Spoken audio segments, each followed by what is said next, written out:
Hey busy mom, welcome back to Mommy Reboot TV. I'm your host, Jody Agard. Today we are talking about 4 ways and 4 signs that you are stretched too thin and what to do about it.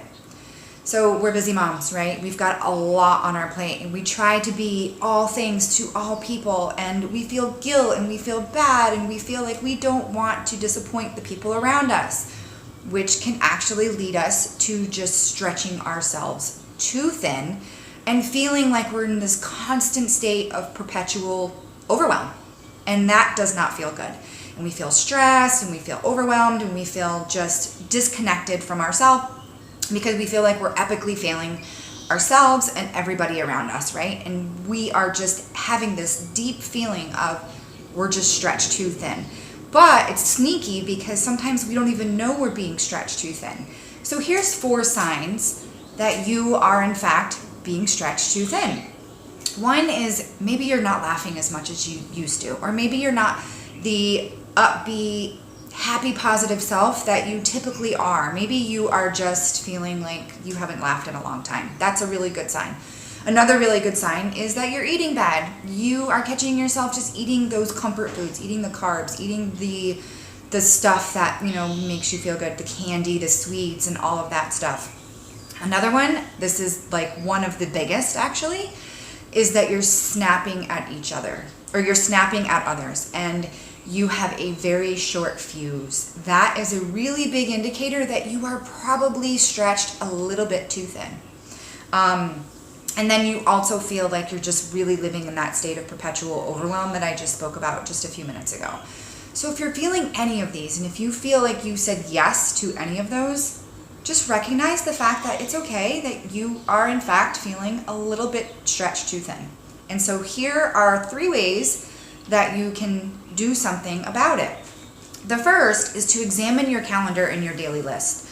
So really look at your calendar and look at the things that you're doing every single day and ask yourself, what can only I do? What are those things that only I can do? And here's where it gets tricky, is that you might think that only you can do something, but yet your husband or your partner or your kids can actually do it, but you feel, and I'm being honest, I'm kind of a control freak, so sometimes I have to do things because I feel like that's the only way it's going to get done, quote unquote, right? And I've had to learn to really tame that beast. So be cautious when you're asking yourself this question, what can only I do? And be honest with yourself. Be really honest with yourself. And then be willing to delegate. I don't care how small it is, how big it is. If you're usually the one to take the kids to the doctor, and maybe there's extra doctor visits, or maybe there's extra pet visits, and you're usually that person, try to get your husband or partner or someone else on board if you can. That's just one example. The second one are ask yourself what your top 3 priorities are for this season. What are those top priorities? So if you're saying, if you started the new year saying, it's my health, it's my marriage, it's my relationship, and then in your calendar and in your to-do list, exercise isn't showing up, date nights isn't showing up, well then there's something that's misaligned there, right? So you have to be really cautious and focus on what are my top 3 priorities in this season. And I try to look at seasons just exactly what they are, as seasons. So, we have fall and summer and winter and spring, and right now we're in winter.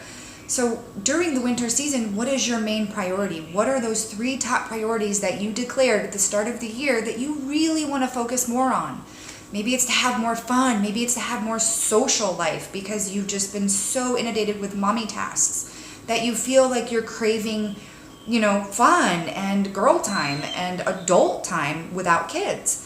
But if your calendar and your daily list isn't aligned with that, well then there's a disconnect. And so you have to get really serious and honest with yourself of what those 3 priorities are. So if you haven't done that, just kind of jot down what your top 3 priorities are right now for this next season, for this next 3 months or 2 months.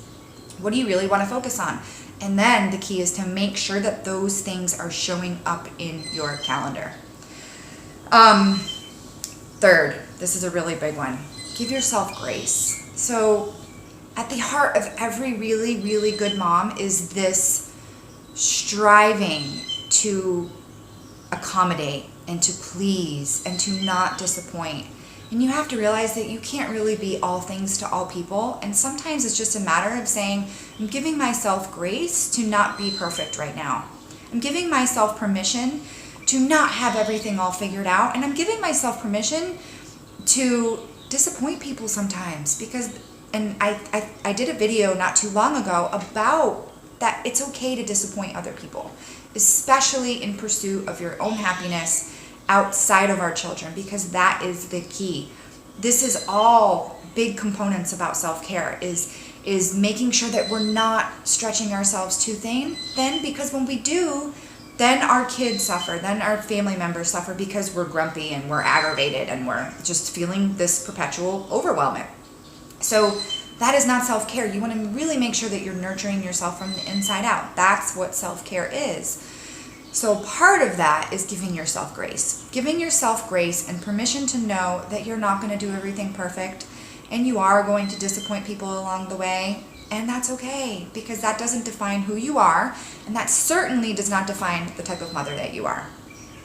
So just take a step back and just reevaluate, and then make adjustments. Look at your life, look at your calendar, look at your schedule, look at your daily tasks, and just tweak it. I'm not talking about a big overhaul here. I am talking about little tweaks and getting really honest with yourself right now and saying, am I being stretched too thin?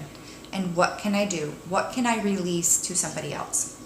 And because you don't want to settle for overwhelm. That's not happiness. That's not true joy. And at the heart of everything that you're really trying to teach and give your kids, it's to be happy and to be present and to feel good about yourself. And overwhelmment will just rob you of all of that. So that's all I have today, ladies.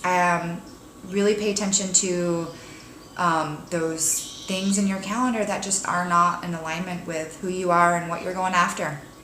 All right, leave your comments below. Share this video if you loved it. If you thought of a mom friend who is definitely stretching herself a little bit too thin, feel free to share this with her. Have a good day.